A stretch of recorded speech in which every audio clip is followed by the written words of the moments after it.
প্রিয় ছাত্রছাত্রী বন্ধুরা, তোমাদেরকে শুভেচ্ছা জানিয়ে আজকে আমাদের বাংলা ভাষার বিকাশ কথা অনুষ্ঠানের ত্রয়োদশ পর্ব মানে 13তম পর্ব শুরু করছি।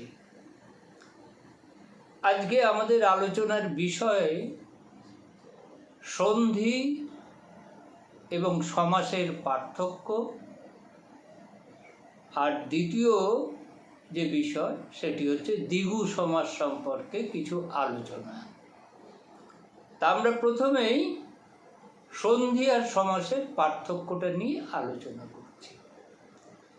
দেখো, বোর্ডে লেখা রয়েছে বর্ণের সঙ্গে বর্ণের মিলনে সন্ধি হয়, আর পদের সঙ্গে পদের মিলনে সমাস হয়। বর্ণ কাকে বলে তোমাদেরকে একেবারে প্রথম দিকে শিখিয়েছি যে ধ্বনির লিখিত রূপকেই বলে বর্ণ। তাহলে সন্ধি হচ্ছে বর্ণ প্লাস বর্ণ ইকুয়াল টু সন্ধি, আর পদ প্লাস পদ, আরও পদ থাকতে পারে, তাদের যে মিলন সেটাকে বলে হচ্ছে সমাস। পদের সঙ্গে পদের মিলনকে বলে সমাস, আর বর্ণের সঙ্গে বর্ণের মিলনকে বলে হচ্ছে সন্ধি। আমি আরেকটু ডিটেলসে বলব, এটা মুছে দিচ্ছি।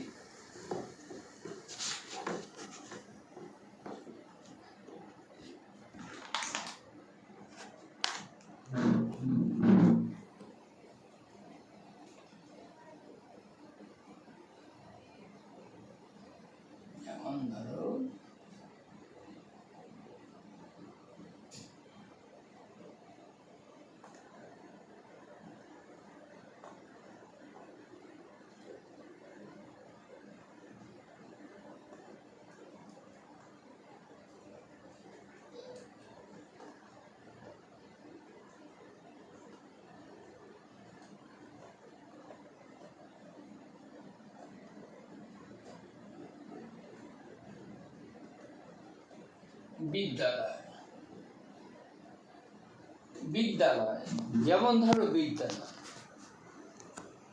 এটাকে ভাঙলে কি হয়? এটাকে ভাঙলে হয় হচ্ছে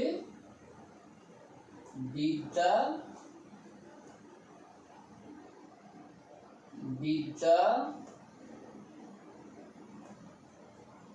যুক্ত আলয়। তোমরা অনেক নিচু ক্লাসে এটা শিখেছো, এই জিনিস তোমরা নিচু ক্লাসে শিখেছো। আমি একটু আলোচনা করছি মাত্র।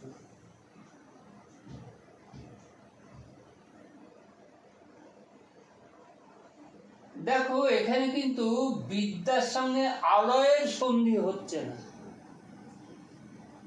এখানে বিদ্যার সঙ্গে আলয়ের সন্ধি হচ্ছে না। সন্ধি হচ্ছে কার সঙ্গে? বিদ্যা। দেখো, দয় জফলা আকার, এই যে লাস্ট যে ধ্বনিটা উচ্চারণ হচ্ছে, বর্ণটা উচ্চারণ হচ্ছে বিদ্যা, মানে হচ্ছে আ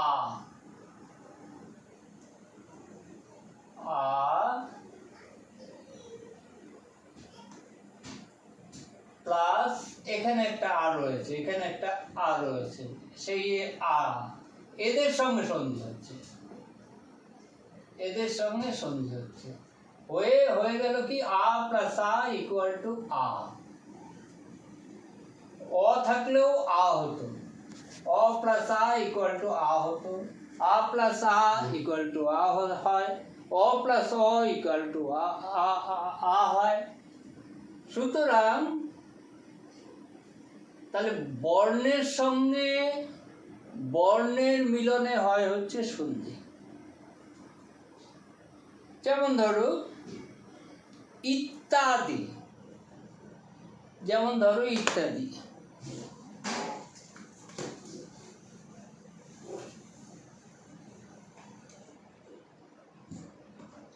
যেমন ধরো ইত্যাদি,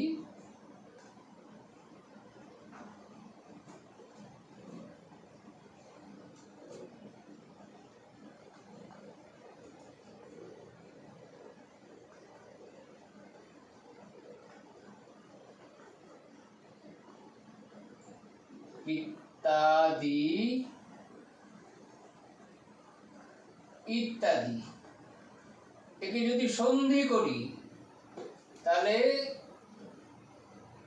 তাহলে ইতি ইতি যুক্ত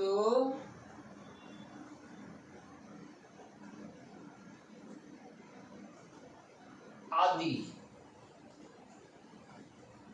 ইতি যুক্ত আদি, ইতি যুক্ত আদি, ইতি যুক্ত আদি। তাহলে দেখো এখানে কি হলো, এখানে ইতির সঙ্গে আদির কিন্তু সন্ধি হলো না, এখানে ইতির সঙ্গে আদির কিন্তু সন্ধি হলো না, এখানে ইতি, ইতির শেষে যে বর্ণটা রয়েছে ইতি, ই ই উচ্চারণ আসছে, ই ই ইতি ই উচ্চারণ আসছে, প্লাস আদির আ, আ আটাকে নিলাম, ই প্লাস আ মিলে কি হয়ে গেল, জফলা হয়ে গেল, জফলা হয়ে গেল। এই যে জফলাটা, হ্যাঁ এই যে জফলাটা, জফলা জফলা হয়ে গেল, এই জফলা, এই যে এইভাবে লিখি আমরা জফলা, এই যে জফলাটা, এই জফলাটা কোত্থেকে এলো, এলো হচ্ছে ইতি, ইতির ই আর ইতির ই আর আদির হচ্ছে আ, অর্থাৎ এই বর্ণের সঙ্গে আগের বর্ণের সঙ্গে পরের প্রথম বর্ণের মিলনে জফলা তৈরি হয়ে গেল। বা ধরো রবীন্দ্র, রবীন্দ্র, রবীন্দ্র, রবীন্দ্র,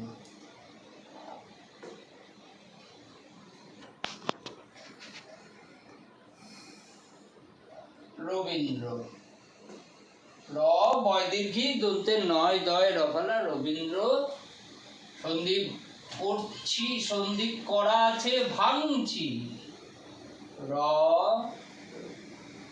বয়হস্যি, বয়হস্যি রবি যুক্ত ইন্দ্র,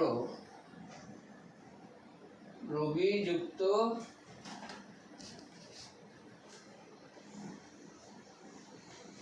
রবি যুক্ত ইন্দ্র, ইন্দ্র, ইন্দ্র মানে কি, শ্রেষ্ঠ, সবচেয়ে বড় যে তাকে বলে ইন্দ্র, দেবরাজ ইন্দ্র, দেবতাদের রাজা, ইন্দ্র মানে শ্রেষ্ঠ। তা সেটা বড় কথা না, বড় কথা সন্ধিটা, এই যে দীর্ঘিটা, এই যে দীর্ঘিটা, রবীন্দ্র বানান কিন্তু দীর্ঘি, কিন্তু এখানে হস্যি এসে গেল, কেন এই দীর্ঘিটা এলো, রবি মানে হরস্যি, রসই, রসই প্লাস রসই, এই দুটো বর্ণ মিলে তৈরি হয়ে গেল হচ্ছে দীর্ঘই, এই দীর্ঘইটা তৈরি হয়ে গেল, যেটাকে আমরা এই যে দীর্ঘি, এই দীর্ঘিটা কোত্থেকে এলো, এই দীর্ঘিটা হলো রবির, রবির সঙ্গে ইন্দ্রের মিলনে নয়, রবি বি শেষ যে উচ্চারণটা, সেই ই প্লাস এখানে প্রথম যে উচ্চারণটা ই, এই দুই বর্ণের মিলনে দীর্ঘি হয়ে গেল, এই যে দীর্ঘি বসে গেল রবীন্দ্র। এইরকম অসংখ্য আছে, এই হচ্ছে সন্ধির ব্যাপারটা, আমি মুছে দিচ্ছি। সন্ধি হচ্ছে, তাহলে বর্ণে বর্ণে মিলনকে বলে সন্ধি, আর পদে পদে মিলনকে বলে হচ্ছে মাঝ, মাঝ ভাত,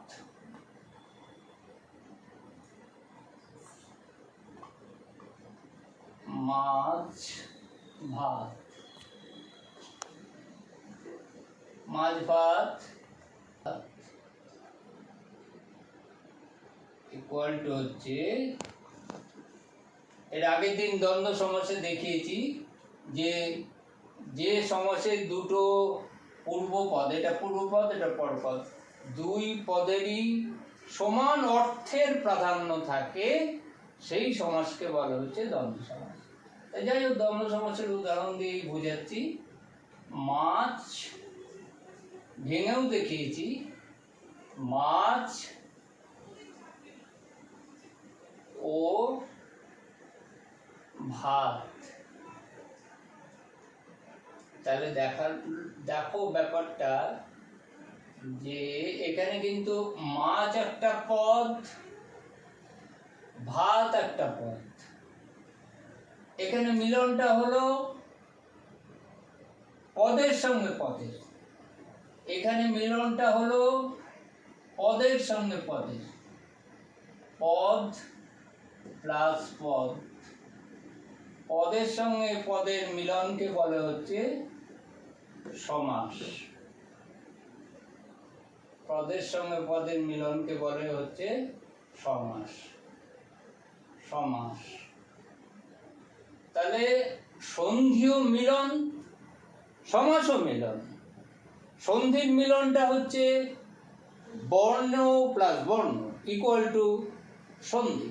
বর্ণের সঙ্গে বর্ণের মিলনকে বলে হচ্ছে সন্ধি, আর পদের সঙ্গে পদের মিলনকে বলে হচ্ছে সমাস। এ হচ্ছে পার্থক্য। সন্ধি এবং সমাসের পার্থক্য হচ্ছে এটাই যে পদের সঙ্গে পদের মিলনকে বলে সমাস, আর বর্ণের সঙ্গে বর্ণের মিলনকে বলে হচ্ছে সন্ধি। তাহলে আমি এটা মুছে দিচ্ছি। মুছে দিয়ে আমি এবার কিন্তু দ্বিগু সমাসে চলে যাচ্ছি। দ্বন্দ্ব সমাস আগের দিন করিয়েছি, এবার দ্বিগু সমাসে চলে যাচ্ছি। ধরো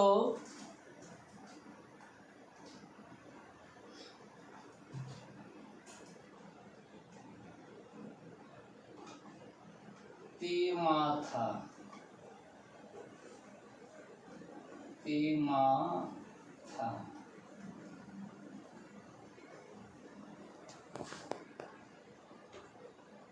চৌমাথা,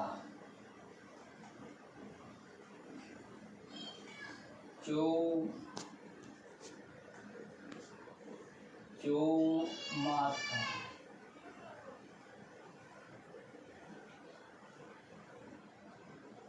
চৌমাথা, পঞ্চবটি,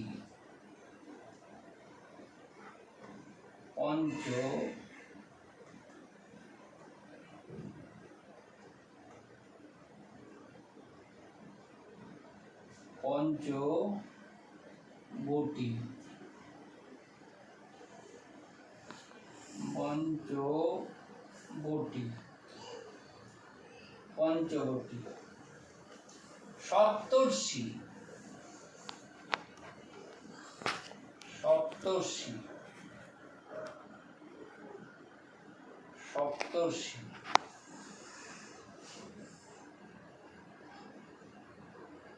সপ্তর্ষি। দেখো একটা জিনিস লক্ষ্য করো যে দ্বিগু সমাসের বৈশিষ্ট্য হচ্ছে এইটা যে পূর্বপদে সংখ্যা থাকে।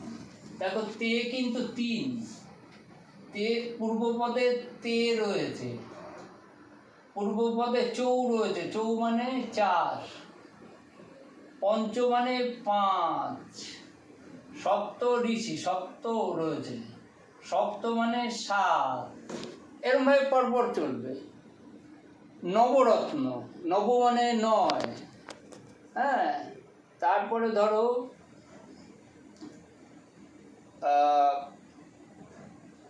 এরকম আরো রয়েছে, সে আমি বলছি আস্তে আস্তে। তে মাথা এখানে সমাহার বোঝায়।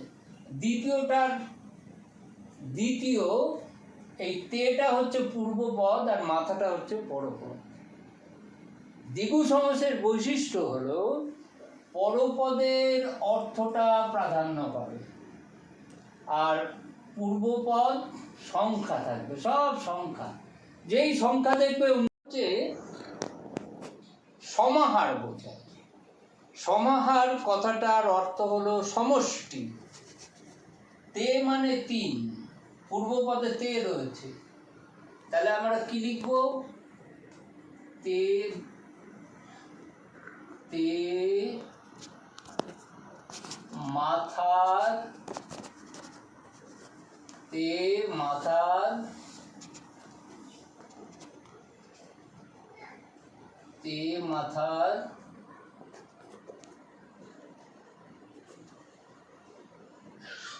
সমাহার, তে মাথার সমাহার। সমাহার মানে হচ্ছে সমষ্টি।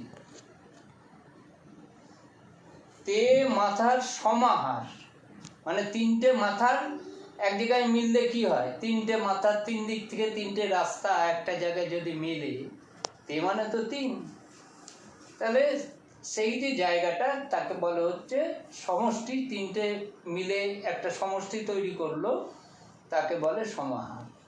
তে মাথার সমাহার। চৌমাথা, চৌ মানে 4, চৌ চৌ মাথার, মাথার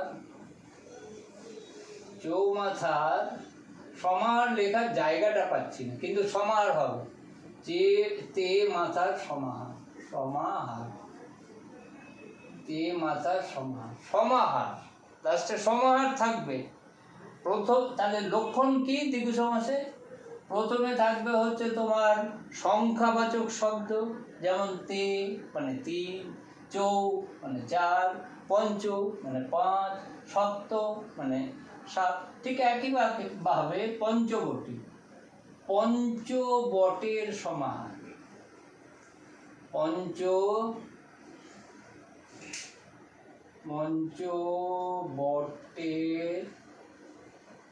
পঞ্চবটের, বটের, পঞ্চবটের সমাহার, পঞ্চবটের সমাহার। তাহলে দ্বিগু সমাসে বারবার বলছি যে দ্বিগু সমাসের দুটো একটা হচ্ছে সমাহার বসবে, আর একটা হচ্ছে সংখ্যাবাচক শব্দ থাকবে। সংখ্যাবাচক সপ্তর্ষি, সপ্তর্ষি মণ্ডলের নাম শুনেছ? সপ্ত ঋষির সমাহার, সপ্তর্ষি, সপ্ত ঋষির, সপ্ত ঋষির,